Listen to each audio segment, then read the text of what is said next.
ونعوذ بالله من شرور أنفسنا ومن سيئات أعمالنا من يهده الله فلا مضل له ومن يضلل فلا هادي له وأشهد أن لا إله إلا الله وحده لا شريك له وأشهد أن محمدا عبده ورسوله لا نبي بعده. Setiap manusia pasti akan mengalami ujian. Ketika seorang hamba hidup di dunia ini menjadi hamba-hamba Allah Azza wa Jal, hidup bernafas, makan, beribadah, begitu juga mencari kehidupan, maka pasti dia akan diuji.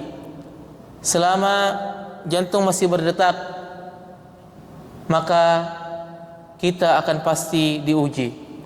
Allah Subhanahu wa taala mengatakan, "Wala nabluwannakum bisyai'in minal khaufi wal ju'i wa naqsin minal amwali wal anfusi wath thamarat wa basyyiris sabirin." Dan kami pasti akan menguji kamu dengan sedikit ketakutan, kelaparan, kekurangan harta, jiwa dan buah-buahan, dan sampaikanlah kabar gembira kepada orang-orang yang bersabar. Kemudian di ayat lain Allah mengatakan, "Am hasibatum an tadkhulul jannata walamma ya'tikum mathalul ladzina khalau min qablikum massathumul ba'sa wad-dharra wa zulzilu." Atau kamu mengira bahwa kamu akan masuk surga padahal belum datang cobaan seperti yang dialami oleh orang-orang terdahulu sebelum kamu. Mereka ditimpa kemelaratan, penderitaan, dan diguncang dengan berbagai macam cobaan. Jadi ujian merupakan perkara yang sudah pasti. Semua kita ini pasti diuji oleh Allah Azza wa Jal. Alif Lam Mim. Am hasiban nasu ay yutraku ay yaqulu amanna wa hum la yuftanun. Alif Lam Mim. Apakah manusia mereka akan dibiarkan hanya dengan mengatakan kami telah beriman dan mereka tidak diuji? Walaqad fatanna alladhina min qablihim fala ya'lamanna Allahu alladhina sadaqu wala ya'lamanna al-kadhibin. Dan sungguh kami menguji orang-orang sebelum mereka, maka Allah pasti mengetahui orang-orang yang benar dan pasti mengetahui orang-orang yang berdusta. Kita semua akan diuji oleh Allah Azza wa Jal. Ujian merupakan suatu hal yang pasti, tidak bisa dihindarkan oleh orang-orang yang hidup di muka bumi ini. Tidak ada satupun manusia yang hidup di muka bumi ini kecuali mereka diuji oleh Allah Azza wa Jal. Kecuali mereka akan diuji oleh Allah Azza wa Jal. Bahkan Allah mengatakan, laqad khalaqnal insana fi kabad. Sungguh kami telah menciptakan manusia berada di dalam susah payah.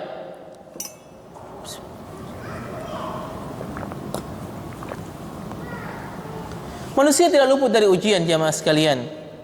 Dari sejak keluar di dunia ini, dia terlahir dalam kondisi kepayahan, lalu tumbuh merangkak, lalu menjadi seorang anak kecil. Setelah itu dia tumbuh besar, lalu ketika dewasa, dia harus bekerja, dan tentunya dia akan mendapati banyak sekali cobaan. Dia akan mendapati banyak sekali ujian dalam pekerjaan-pekerjaan tersebut. Setelah itu dia menikah, kemudian berumah tangga. Di rumah tangga dia akan mendapati ujian. Ketika bertambah anggota keluarganya, lahirnya anak, dia akan mendapatkan ujian lagi. Makanya dia merasa senang dengan kehadiran anak tersebut, namun dia harus menghadapi berbagai macam ujian. Lihatlah kenyataan yang ada, jamaah sekalian. Semua orang diuji. Apabila kita mau merenungkan, maka tidak ada manusia yang tidak diuji. Pasti semua diuji. Baik orang yang paling kaya sekalipun, bahkan orang yang paling miskin sekalipun, semua akan diuji oleh Allah Azza wa Jal. Baik yang paling terkenal sekalipun maupun yang tidak terkenal, baik laki-laki maupun perempuan, yang tua maupun yang muda, semuanya mendapatkan ujian dari Allah Azza wa Jal. Mungkin ada orang yang memiliki derajat yang tinggi sekalipun seperti raja atau suatu kerajaan atau presiden. Tidak mungkin mereka tidak diuji. Bisa saja dalam kerajaannya dengan negara terjadi peperangan, rakyatnya mengalami kesengsaraan dan kesulitan, kondisi yang tidak stabil, kondisi ekonomi yang tidak baik, atau cacian dan makian dari rakyatnya. Dan inilah bentuk ujian padanya. Siapapun pasti akan diuji oleh Allah Azza wa Jal. Wanita akan diuji. Ada yang merasa sedih ketika sudah masuk usia 30 tahun, tetapi tidak ada kunjung yang melamarnya. Dia senantiasa berdoa kepada Allah Azza wa Jal agar segera mendatangkan lelaki yang meminangnya. Akan tetapi tidak datang juga laki-laki yang meminangnya, sehingga dia bersedih. Begitu juga ada orang ada perempuan yang sudah menikah Dia itu juga diuji dengan suaminya yang temperamental, suaminya yang gampang memukul, suaminya yang mabuk-mabukan, sehingga dia mengatakan, seandainya saya tidak pernah menikah sekalipun. Ada orang yang diuji demikian. Ada yang orang diuji tidak menikah dan dia berharap ingin menikah. Ada juga orang yang diuji setelah menikah. Begitu juga setelah menikah ada orang yang diuji dengan kemandulan. Dia ingin memiliki anak, dia sudah berusaha ke sana kemari untuk memiliki anak, tapi Allah Azza wa Jal menguji dia dengan tidak memiliki anak. Ada juga orang-orang yang dia itu memiliki anak, akan tetapi qadarullah, anaknya membuat dia susah, anaknya membuat dia malu, anaknya membuat dia sengsara. Itu merupakan ujian dari Allah Subhanahu wa taala. Sebagian diuji dalam kemiskinan, susah dalam mencari pekerjaan. Sebaliknya sebagian orang diuji dengan kekayaan, bisnisnya jatuh, bisnisnya merosot, hingga dia harus memikirkan nasib-nasib karyawannya, hingga dia harus memikirkan nasib-nasib utangnya. Semua akan diuji oleh Allah Azza wa Jal. Ikhwatal iman azani Allah wa iyyakum. Tidak ada dari kita kecuali pasti akan diuji oleh Allah Azza wa Jal. Semuanya pasti akan diuji oleh Allah Azza wa Jal. Adapun macam-macam ujian, yang pertama adalah ujian dengan hal-hal yang di luar keinginan hamba. Ujian terjadi bukan karena keinginan seorang hamba. Tidak ada seorang hamba yang ingin anaknya nakal. Tidak ada seorang hamba yang ingin hidupnya susah. Tidak ada seorang hamba yang ingin hidupnya melarat. Tujuan Allah Subhanahu wa taala memberikan ujian ini adalah untuk mengangkat derajat hamba-hambanya. Ujian ini sering dialami oleh para nabi. Ujian ini sering dialami oleh para sahabat. Ujian ini sering dialami oleh para ulama, orang-orang soleh. Allah Subhanahu wa taala menguji mereka dalam rangka mengangkat derajat mereka. Allah Subhanahu wa taala menguji kita untuk mengangkat derajat-derajat kita. Orang-orang yang mendapatkan ujian ini adalah golongan yang istimewa. Di antara ujiannya adalah yang pertama adalah musibah yang berkaitan dengan diri tubuhnya. Mungkin dia cacat, tidak bisa melihat ataupun lain sebagainya. Ada musibah yang berkaitan dengan hartanya. Sebagian orang bekerja, kemudian mengumpulkan hartanya dengan susah payah. Kemudian ketika terkumpul hartanya banyak, ada suatu transaksi yang hartanya tersebut membuat hartanya ludes, habis karena ditipu misalnya. Dia menabung 10 tahun, dia menabung ratusan juta, diajak investasi oleh temannya, kemudian dia berikan temannya uang tersebut. Ternyata temannya adalah seorang penipu ulung, sehingga uang yang ratusan juta yang dia kumpulkan bertahun-tahun tersebut hilang. Dan itu merupakan ujian harta dan ujian dari Allah Azza wa Jal. Kemudian juga yang ketiga adalah ada musibah yang berkaitan dengan orang yang dicintainya berupa keluarga, orang tua, saudara, istri dan anak-anaknya. Bisa saja salah satu anggota keluarganya seorang ditimpa suatu penyakit tertentu, atau bahkan salah satunya meninggal dunia. Ada yang bapaknya meninggal dunia, ada yang ibunya meninggal dunia, ada juga yang anaknya meninggal dunia. Semua ini adalah cobaan dari Allah Azza wa Jal. Kebanyakan orang yang mendapatkan ujian itu karena banyak sebabnya. Dan barang siapa yang dapat menghadapinya, maka dia akan mendapatkan pahala yang sangat besar dari Allah Azza wa Jal. Kita sudah bahas bahwa semuanya orang mendapatkan ujian. Semua orang akan mendapatkan ujian. Di antara sebabnya adalah yang pertama adalah karena ketaatan yang dilakukan oleh seorang hamba. Seorang mendapatkan ujian bukan karena hanya maksiat. Seorang mendapatkan ujian itu karena ketaatan yang dilakukan oleh hamba tersebut. Yang kedua adalah berjihad di jalan Allah. Tatkala seorang berjihad, maka dia akan mengalami banyak ujian dari Allah Azza wa Jal. Allah mengatakan, "Wala tahinu fi ibtigha'il qaum in takunu ta'lamuna fa innahum ya'lamuna kama ta'lamun wa tarjuna minallahi ma la yarjun." Dan janganlah kamu berhati lemah dalam mengejar mereka musuhmu. Jika kamu menderita kesakitan, maka ketahuilah mereka pun menderita kesakitan pula, sebagaimana yang kamu rasakan, sedangkan kamu masih mendapatkan mengharap pahala dari Allah Azza wa Jal. Ikhwatal iman azani Allahu wa iyyakum. Yang kedua, di antara ketaatan yang memiliki ujian, yang pertama adalah berjihad di jalan Allah Azza wa Jal. Yang kedua adalah ibadah haji dan umrah. Orang yang melaksanakan ibadah haji dan umrah pasti akan menemukan kesulitan-kesulitan. Hilang di Mekah, atau hilang ketika berada di Mina, hilang berada di Arafah, tidak cocok dengan makanan yang ada di Arab Saudi, ketinggalan dengan jamaah, ketinggalan rombongan. Banyak sekali ujian-ujian ketika ibadah haji dan umrah. Sebagaimana hadis Ini diriwayatkan oleh Aisyah radhiyallahu anha, Nabi sallallahu alaihi wasallam mengatakan, "Ya Rasulullah, wahai Rasulullah, hal 'alan nisa'i min jihad?" Apakah ada jihad bagi para wanita? Qala na'am. Dia mengatakan, iya benar. Katanya, "Alaihinna jihadun la qitala fi." Hendaknya kalian melakukan satu jihad yang tidak ada peperangan di dalamnya. Apa kata Nabi sallallahu alaihi wasallam? Al-hajj wal umrah, yaitu haji dan umrah. Oleh karenanya Nabi sallallahu alaihi wasallam bersabda kepada Aisyah radhiyallahu anha tentang umrah yang ditunaikannya, "Innalaki minal ajri ala qadri nasabik." Sesungguhnya pahalamu sesuai dengan kadar keletihanmu. Itu yang kedua. Di antara ketaatan yang di sana banyak pujian adalah amar ma'ruf nahi munkar. Setiap seorang hamba yang beriman mengamalkan ilmunya, beramar ma'ruf nahi munkar, khususnya di tempat dia berdakwah, pastinya ada ujian yang menyertainya. Ketika ada orang-orang yang sedang bersenang-senang, tiba-tiba dia datang dan mengatakan bahwa apa yang dinikmatinya itu adalah haram. Ketika orang-orang berjudi misalnya, kemudian kita datang untuk melarang dia untuk berjudi, maka itu akan terjadi kesulitan di sana, itu akan terjadi permasalahan di sana, konflik di sana. Seseorang yang minum-minuman khamar, kemudian kita datang beramar ma'ruf nahi munkar bahwa ini tidak diperbolehkan, ini diharamkan oleh Allah Azza wa Jal, kita beritahukan dia, kita nasihati dia, maka di situ akan terjadi permasalahan.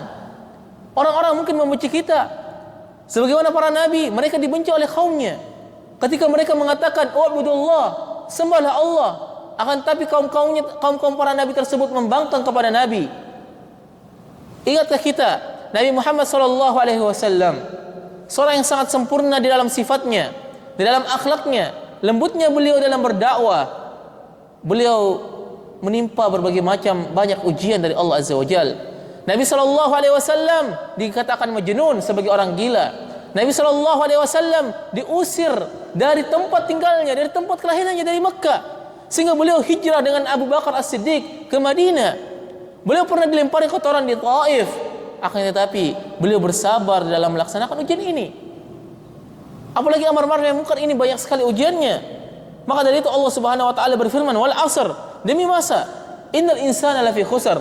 Sesungguhnya manusia berada dalam kerugian, illal ladzina amanu, kecuali orang-orang yang beriman, wa amilus shalihat, dan beramal saleh, wa tawasau bil haq, dan mereka saling menasihati, mewasiati dalam kebenaran, wa tawasau bis sabr, dan saling berwasiati dalam kesabaran. Makanya ketika kita beramar ma'ruf nahi munkar, ketika kita beriman kepada Allah Azza wa Jal, mengerjakan kebaikan, maka kita tidak akan merugi. Semua orang merugi kata Allah Subhanahu wa taala, kecuali orang-orang yang beramal saleh, yang melakukan salat, melakukan puasa, melakukan zakat, wa amilus shalihat wa tawasau bil haq, mereka saling menasihati dalam kebenaran dan saling menasihati dalam kesabaran. Karenanya orang yang mengingatkan dalam kebaikan, dia harus bersabar dengan ujian-ujian dari akibat tersebut.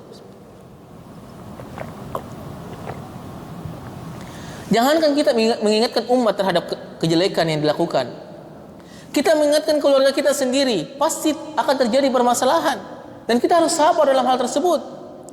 Demikian juga yang seperti dikatakan oleh Luqman Al-Hakim kepada anaknya, wa'mur bil 'urfi wa amru bil ma'rufi wa anha 'anil munkari wasbir 'ala ma asabak. Dan suruhlah manusia berbuat amar ma'ruf dan cegahlah mereka dari yang mungkar, dan bersabarlah terhadap apa yang menimpamu. Bersabar. Luqman Al-Hakim, di dalam Al-Quran Allah Subhanahu wa taala menyuruh seorang saleh yang bernama Luqman Al-Hakim untuk bersabar terhadap apa yang akan dihadapi ketika beramar ma'ruf nahi munkar. Kenapa di dalam perkara amar ma'ruf nahi munkar kita harus bersabar? Para ulama mengatakan bahwa ketika seorang berusaha untuk memerintahkan kebaikan, untuk melarang dari keburukan, melarang dari judi, menyuruh orang untuk salat, menyuruh orang untuk berpuasa, menyuruh orang untuk meninggalkan khamar, maka pasti dia akan menghadapi ujian-ujian, dan itu pasti. Maka itulah Allah Subhanahu wa taala mengingatkan dengan firman-Nya, wasbir 'ala ma asabak, dan bersabarlah terhadap apa yang menimpamu. Kemudian di antara ujian adalah karena kemaksiatan. Terkadang Allah Azza wa Jal memberikan ujian kepada hamba-hambanya, memberikan ujian kepada manusia karena maksiat yang telah dia lakukan. Mungkin dia telah berzina, atau dia tidak melakukan salat, maka dia akan mendapatkan banyak sekali ujian dikarenakan mereka bermaksiat kepada Allah Azza wa Jal. Apabila mereka bersabar dengan ujian tersebut, maka akan menggugurkan dosa-dosanya dan mengangkat derajat-derajatnya. ketika dia bertobat kepada Allah Azza wa Jal. Ketika seorang tersebut bertobat, dia melakukan banyak dosa, kemudian dia bertobat, kemudian dia mendapatkan banyak ujian-ujian, maka di situ Allah Subhanahu wa taala menjanjikan untuk mengangkat derajatnya. Apabila dia tidak bersabar, maka akan menjadi bagian hukuman yang diberikan oleh Allah Azza wa Jal, dan semakin bertambah dosa-dosanya. Sebagaimana Allah mengatakan, "Wa ma asabakum min musibatin fabima kasabat aydikum." Dan musibah apapun yang menimpa kamu adalah disebabkan oleh perbuatan tanganmu sendiri, dan Allah memaafkan banyak dari kesalahan-kesalahanmu. Ikhwatal iman azani Allahu wa iyyakum. Di antara sikap manusia dalam menghadapi ujian itu banyak sekali. Ada yang pertama, ketika dia ditimpa ujian, misalnya kekurangan harta, hartanya dicuri, atau tertimpa sakit yang parah, atau dia terkena kelaparan, kehilangan uang. Yang pertama di antara beberapa tingkatan orang-orang yang terkena ujian adalah mengeluh atau tidak menerima. Hukumnya adalah haram kita mengeluh. Orang yang mengeluh dan tidak menerima ujian dari Allah Azza wa Jal akan tampak dari lisannya. Dia mengeluhkan kepada orang lain. Dia seakan-akan tidak menerima takdir dari Allah Azza wa Jal. Orang yang tidak menerima ujian akan nampak dari lisannya, tulisannya, dan perbuatannya. Semua itu berasal dari hati yang kemudian terlampiaskan dari macam-macam perbuatan, dari lisannya, dari tulisannya, dari perbuatannya. Makanya apalagi di zaman media sosial ini, orang-orang bisa menampakkan kalau kesahnya itu dari media sosial. Di antara contohnya yang terlampiaskan hadits yang Nabi sallallahu alaihi wasallam mengatakan, "Laisa minna man darabal khudud wa ashaqqal juyub aw da'a bi da'wal jahiliyah." Bukan golongan dari kami, kata Nabi sallallahu alaihi wasallam, orang yang menampar pipinya, merobek bajunya, atau menyeru dengan seruan jahiliyah apabila seorang tertimpa musibah. Ini semua menunjukkan bahwa kesabaran seseorang mendapatkan ujian dari Allah Azza wa Jal. Kita harus bersabar dari musibah-musibah yang menimpa kita. Bisa jadi seorang melampiaskan ketidaksabarannya dengan memukul benda atau apa saja yang berada di sekitarnya, bahkan membanting benda tersebut. Itu akibat dia tidak sabar. Tidak sabar dengan ujian yang menimpa dia. Dia merasa tidak menerima dengan ujian yang menimpanya. Sampai-sampai melempar benda, memukul-pukulan, menyakiti dirinya sendiri. Ini menunjukkan bahwa dia tidak sabar dalam ujian tersebut. Tentu saja dia berdosa. Konsekuensinya adalah musibah tersebut akan menambah dosanya, yaitu musibah di atas musibah. Ikhwatal iman azani Allah wa iyyakum. Ketika seorang tertimpa musibah dan dia tidak rela dengan musibah tersebut, maka terkadang akan tampak dari lisannya. Tampak dari lisannya. Dia tidak mampu menahan dirinya hingga berteriak, protes, marah, seakan-akan apa yang telah Allah tentukan kepadanya adalah suatu kesalahan. Sangat disayangkan ketika mendengar seorang wanita terhitung sudah lama menuntut ilmu syar'i, ketika tertimpa suatu musibah, seakan-akan semua ilmu yang telah dipelajarinya hilang begitu saja. Ikhwatal iman azani Allahu wa iyyakum. Itu yang pertama, yaitu seseorang sikap manusia ketika menghadapi ujian adalah mengeluh. Yang kedua, dan inilah hukumnya haram. Yang kedua adalah bersabar as-sabir. Hukumnya adalah wajib.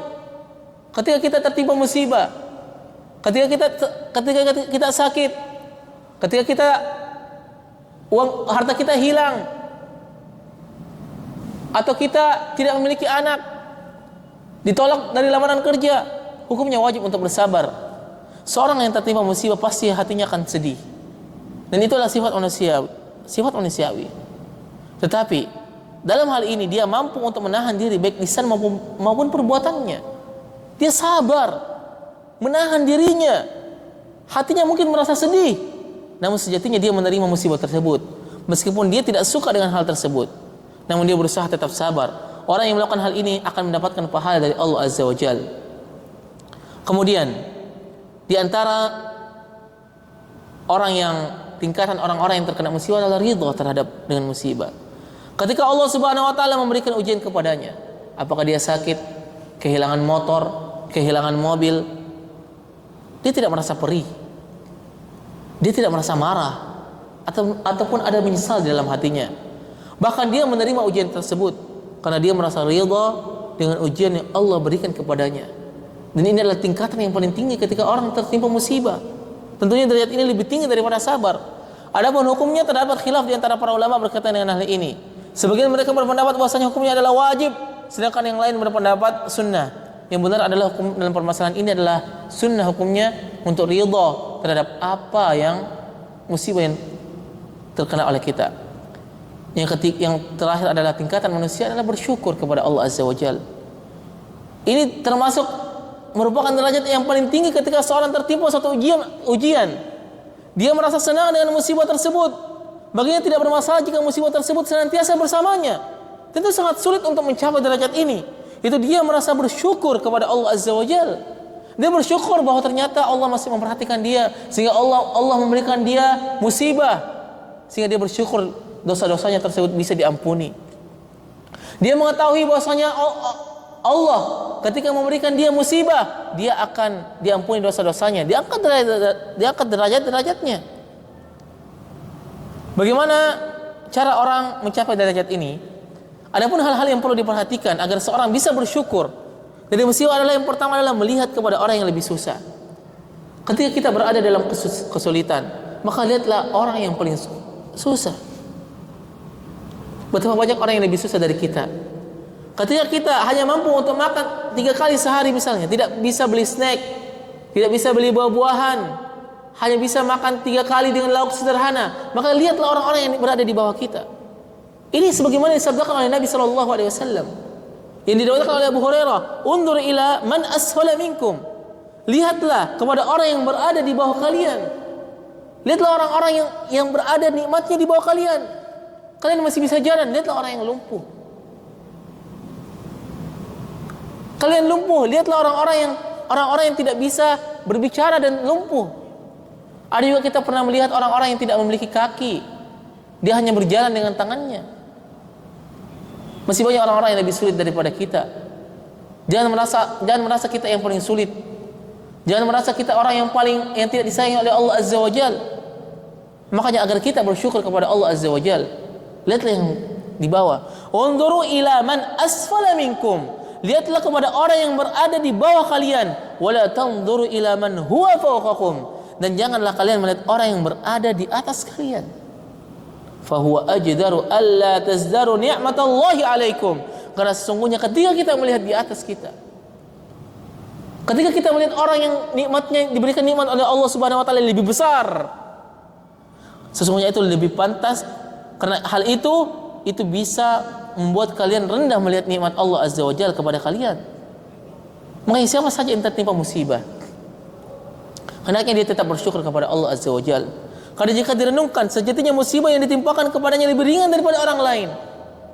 Kita tidak lebih berat, ujian yang diberikan oleh Allah Azza wa Jalla tidak lebih berat daripada orang lain. Ketika kita divonis kanker stadium 1 oleh dokter, di sana ada orang yang stadium 2. Ketika kita divonis kanker stadium 2 oleh dokter, di sana ada orang yang stadium 3. Ketika kita divonis stadium 4 oleh dokter, di sana ada orang-orang yang diberikan penyakit lebih dari kita, 1, 2, 3 penyakit yang semuanya stadium 4. Oleh karena itu kita bersabar dan kita bersyukur, karena itu merupakan sejatinya diangkatnya derajat seorang hamba. Sejatinya ada orang yang lebih tidak beruntung dengan musibah yang dialaminya. Apabila dia merasa rugi karena kehilangan sebagian hartanya, sejatinya ada orang yang telah lenyap semua harta yang dimilikinya.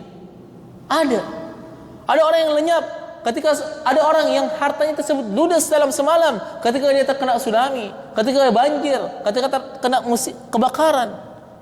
Barangkali ada seorang yang terkena musibah yang mengharuskannya berjalan dengan bantuan tongkat, maka sudah seharusnya dia bersyukur kepada Allah Azza wa Jalla, dia masih bisa berjalan dengan kakinya. Karena ada orang yang memiliki kaki, tetapi dia harus memakai kursi roda untuk selamanya, seumur hidup sampai dia meninggal dunia. Atau bahkan ada orang yang sudah tidak memiliki kedua kakinya. Yang lebih parah lagi, ada orang yang tergeletak tidak mampu berbuat apapun. Ada orang di Saudi sana yang koma, udah belasan tahun dia koma. Kita masih bisa merasakan nikmat Allah Azza wa Jalla. Kita masih bisa bernafas, kita masih bisa berbicara, kita masih bisa menggunakan kaki kita masih bisa menggunakan akal kita. Maka hendaklah kita sering-sering bersyukur kepada Allah Azza wa Jalla. Ikhwatal iman azani Allahu wa iyyakum. Kemudian di antara hal agar kita bisa mencapai bersyukur ketika ditimpa musibah adalah merenungkan ganjaran dari musibah tersebut, merenungkan pahala dari musibah tersebut. Ganjaran musibah itu sangat banyak sekali. Di antaranya adalah pertama, mengurangi dosa. Sebagaimana yang diriwayatkan oleh hadis Nabi sallallahu alaihi wasallam, yang diriwayatkan oleh Jabir bin Abdullah, bahwa Nabi sallallahu alaihi wasallam bersabda kepada Ummu Su'aib,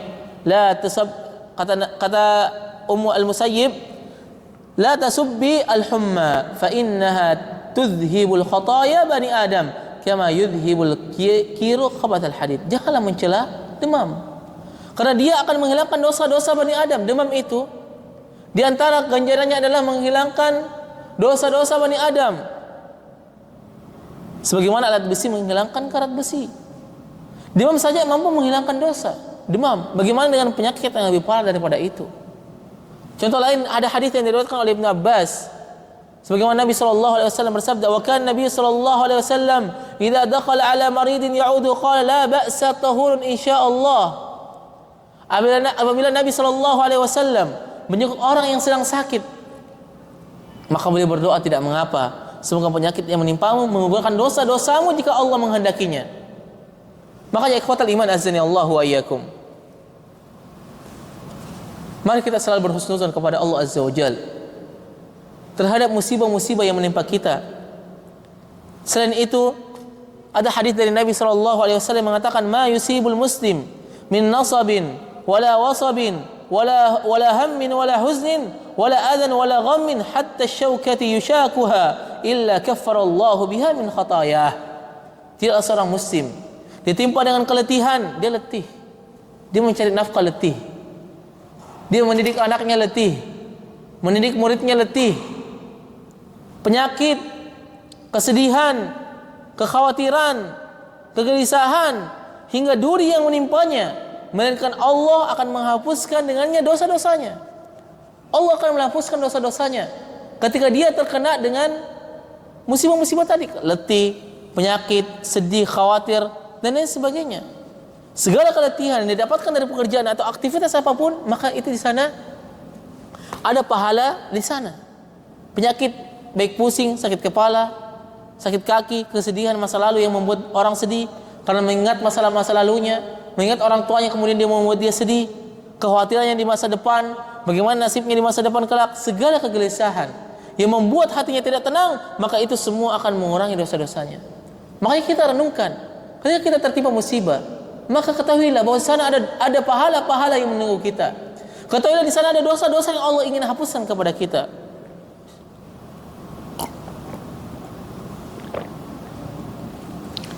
Segala keletihan itu akan diampuni dosa-dosanya oleh Allah Azza wa Jalla. Bagaimana dengan yang lainnya? Sebagian ulama mengatakan bahwa terkadang di antara kebaikan oleh Allah Azza wa Jalla adalah ketika Allah memberikan hukuman atau mengurangi dosa-dosa seorang melalui kegelisahan yang dia rasakan. Dia gelisah. Dia ketika gelisah, maka di situ terkadang Allah Subhanahu wa taala ingin menghapuskan dosa-dosanya. Hendaknya dia selalu bersyukur kepada Allah Azza wa Jalla, karena kegelisahan itu merupakan ujian yang lebih ringan. Lantas bagaimana jika anak atau anggotanya atau hartanya diambil oleh Allah Azza wa Jalla? Begitu pula dengan segala gangguan yang menimpa kepada seseorang, baik itu berupa orang lain yang telah mencacinya, dia mendapatkan dirinya dicaci oleh orang lain, dicaci maki oleh orang lain, dicela oleh orang lain, dibuli oleh orang lain, bahkan ada orang lain yang mengambil hartanya, ada orang yang menzaliminya, ada orang yang melukainya. Maka ketahuilah Allah ingin menggugurkan dosa-dosa Anda. Kemudian di antara faedah selanjutnya adalah mengangkat derajat. Ketika Allah Subhanahu wa taala menginginkan derajat seorang hamba itu diangkat, ketika Allah Subhanahu wa taala menginginkan derajat hamba tersebut diangkat lebih tinggi, Allah akan, namun amalnya tersebut masih kurang, amalnya tersebut tidak cukup untuk mengangkatnya naik ke atas, maka Allah akan memberikan ujian kepadanya. Ini antara faedah ujian. Mungkin salat kita kurang khusyuk, Mungkin puasa kita kurang, atau mungkin ibadah kita kurang, tapi Allah Subhanahu wa taala ingin mengangkat derajat kita. Maka yang dilakukan adalah Allah akan memberikan kepada kita musibah. Sebagaimana disebutkan dalam hadis Nabi sallallahu alaihi wasallam bersabda, "Innal 'abda idza sabaqat lahu minallahi manzilatan." Sesungguhnya seorang hamba ketika Allah menginginkan derajatnya bagi hamba ditinggikan, lam yablugha bi'amalihi ibtalahu Allahu jasadih. Sedangkan awalnya tidak mampu mengangkatnya, maka Allah akan menguji di badannya atau hartanya atau anaknya. Kalau kita seandainya kita sakit-sakitan, sering sakit kepala, sering sakit kaki, atau mungkin asam urat, atau mungkin Allah uji kita dengan sakit jantung misalnya, maka ketahuilah bisa jadi amalan-amalan kita kurang dan Allah Subhanahu wa taala ingin mengangkat derajat-derajat kita. Ikhwatal iman azani Allah wa iyyakum. Begitu juga di badannya, di hartanya atau anaknya. Kita sulit untuk mendidik anak kita. Anak kita sulit untuk diatur. Anak kita sulit untuk menerima nasihat. Maka bisa jadi itu merupakan pertanda bahwa Allah Subhanahu wa taala ingin mengangkat derajat kita. Ikhwatal iman azani Allah wa iyyakum. Kemudian ketahuilah pahala orang-orang yang sabar terhadap Allah Azza wa Jal, orang-orang yang sabar terhadap musibah yang ditimpa olehnya, itu unlimited, tidak terbatas. Sebagaimana Allah Subhanahu wa taala katakan, "Innama yuwaffas sabiruna ajrahum bighairi hisab." Hanya orang-orang yang bersabarlah yang disempurnakan pahalanya tanpa batas. Allah akan sempurnakan pahala orang-orang yang sabar tanpa batas, unlimited. Allah yang mengatakan dalam surah Az-Zumar ayat 10. Maka dengan pahala tersebut Allah Azza wa Jalla mengangkat kepadanya derajat yang lebih tinggi. Inilah di antara ganjaran seorang yang bersyukur apabila diberikan ujian oleh Allah Azza wa Jalla. Tidak usah mengeluh di media sosial ketika kita diberikan ujian oleh Allah. Tidak usah membanting barang-barang ketika kita diberikan ujian oleh Allah Azza wa Jalla. Renungkanlah apa yang akan kita dapatkan ketika kita diuji oleh Allah Azza wa Jalla. Kemudian selanjutnya adalah menghindarkan dari perkara yang lebih besar. Bisa jadi Allah menguji kita, itu Allah ingin menghindarkan kita dari perkara yang lebih besar. Contohnya ada suatu kejadian ketika itu dia ingin mengejar pesawat. Ketika itu orang ini tertinggal, dan ini adalah kisah nyata, tertinggal di sebuah pesawat. Maka dia berusaha mengejar pesawat tersebut, namun qadarullah, Allah menakdirkan dia tidak mampu mendapatkan pesawat tersebut. Meskipun demikian tiba-tiba terjadilah hal yang tidak terduga. Dia mau naik pesawat, ternyata pesawatnya sudah berangkat. Dia tidak bisa ngejar pesawat tersebut. Ternyata pesawat yang dia kejar, yang seharusnya dia naik di pesawat itu, karena terlambat dia tidak jadi naik, maka pesawat tersebut meledak di udara dan dia termasuk terlambat menaiki pesawat tersebut. Sebuah musibah baginya karena tidak jadi terbang. Ternyata Allah Azza wa Jal ingin menghindarkan musibah yang lebih besar dan meledaknya pesawat yang harus dia naiki. Ikhwatal iman azani Allah wa iyyakum. Kita tidak tahu, bisa jadi kita memiliki sebuah kendaraan, tetapi tiba-tiba motor tersebut dicuri oleh orang lain. Tentu saja kita tidak suka dengan hal tersebut. Akan tapi mungkin itu adalah cara Allah Azza wa Jalla untuk menghilangkan kita dari musibah yang lebih besar. Sebagaimana ada dikisahkan, ada seseorang yang dia ingin menikahi seorang wanita fulana. Dia berdoa kepada Allah Azza wa Jalla agar Allah menakdirkan menikahi wanita tersebut. Akan tapi dia berdoa tersebut, akan tapi wanita tersebut malah nikah dengan orang lain. Dia sangat sedih, dia sangat terpukul. Bahkan heran, kok saya berdoa terus tapi tidak dikabulkan. Saya ingin wanita tersebut tapi tidak dikabulkan. Ternyata beberapa tahun kemudian didapati wanita tersebut memiliki penyakit kanker. Kemudian penyakit kanker stadium 1, stadium 2, sampai akhirnya meninggal dunia. Dan akhirnya orang tersebut Dan yang mana kita bisa mengambil faedah bahwa terkadang Allah memberikan kita ujian ingin menghindarkan kita di ujian yang lebih besar daripada itu. Oleh karenanya kita harus merenungkan hal ini. Maka selayaknya bagi kita bersyukur kepada Allah Azza wa Jalla. Kenapa ujian dari Allah itu mengurangi dosa? Kenapa? Karena bisa jadi ketika kita mendapatkan ujian kita beristighfar kepada Allah. Namun istighfar kita tidak diterima oleh Allah Azza wa Jalla, atau mungkin kita tidak khusyuk saat istighfar, atau mungkin ada dosa-dosa yang dianggap biasa, namun tetap tidak meminta ampunan terhadap Allah Azza wa Jalla, atau bahkan cenderung mengecuhkannya. Sehingga cara Allah Azza wa Jalla untuk menghilangkan dosa-dosa kita adalah dengan memberikan musibah atau ujian kepada kita sebagai bentuk kasih sayang dari Allah Azza wa Jalla. Kadang orang beristighfar tapi tidak masuk dalam hatinya. Dia minta kepada Allah tapi dia tidak khusyuk dalam meminta kepada Allah Azza wa Jalla. Kadang-kadang dia menganggap, oh ini dosa ini remeh, oh dosa ini sepele, dosa ini kecil. Tapi Allah sayang sama dia. Akhirnya Allah memberikan dia cobaan untuk menghapuskan dosa-dosanya. Ikhwatal iman azani Allahu wa iyyakum. Di antara faedah selanjutnya adalah besarnya pahala di akhirat. Di antaranya Allah berfirman, "Innama yuwaffas sabiruna ajrahum bighairi hisab." Hanya orang-orang yang bersabarlah yang disempurnakan pahalanya tanpa batas. Begitu juga dalam hadis Nabi SAW yang artinya orang-orang yang tidak terkena musibah pada hari kiamat, ketika melihat orang-orang yang terkena musibah di dunia diberikan pahala di akhirat, mereka berangan-angan seandainya dahulu ketika di dunia kulitnya dipotong-potong dengan gunting. Karena dia melihat orang-orang yang terkena musibah ketika di dunia ternyata dia mendapatkan pahala yang besar dari Allah Azza wa Jalla. Dia berharap seandainya dia berada di posisi itu. Dia berharap seandainya dia mendapatkan musibah ketika di dunia. Nah, orang-orang ini ketika berada di akhirat dan dia tidak pernah kena musibah, dia berharap kulitnya dipotong-potong dengan gunting. Ikhwatat iman azani Allahu wa iyyakum. Udah masuk atau isya?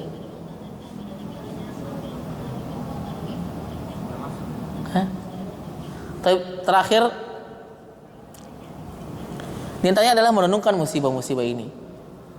Di antara hal yang membuat seorang bersyukur dengan ujian atau musibah adalah merenungkan hikmah di balik musibah ini. Merenungkan ketika kita sakit, ketika kita kehilangan harta, ketika anak-anak kita nakal. Maka dengan musibah itu kita tahu lemahnya diri kita. Ternyata kita butuh pertolongan Allah Azza wa Jalla. Dengan musibah itu kita tahu kadar nikmat Allah Azza wa Jalla. Orang tidak akan bisa mensyukuri nikmat sehat sampai dia merasakan sakit. Orang sulit untuk mensyukuri nikmat memiliki harta kecuali dia miskin atau tidak memiliki harta. Dengan musibah kita tidak merasa sombong. Dengan musibah juga menjadi teguran bagaimana seorang hamba ditegur oleh Allah Azza wa Jalla atas kelalaiannya sehingga dia berusaha untuk memperbaiki dirinya semakin mendekatkan diri kepada Allah Azza wa Jalla. Ikhwatal iman azani Allah wa iyyakum. Mihanuz zaman katsira la tanqadi wa sururuhu ya'tika kal a'yadi. Sesungguhnya ujian kehidupan ini datang tidak berhenti-henti dan kesenangan datang sekali bagikan hari Id. Karena dunia ini adalah darul bala, tempatnya ujian. Wal akhiratu khairu wa abqa, dan akhirat adalah lebih baik dan lebih kekal. Kita bisa istirahat dari ujian-ujian ini ketika tatkala kaki kanan kita melangkah menuju surga Allah Azza wa Jalla. Mungkin yang sedikit ini bisa kami sampaikan, mudah-mudahan bermanfaat karena keterbatasan waktu. Subhanakallahumma bihamdik asyhadu an la ilaha illa anta astaghfiruka wa atubu ilaik. Wassalamualaikum warahmatullahi wabarakatuh.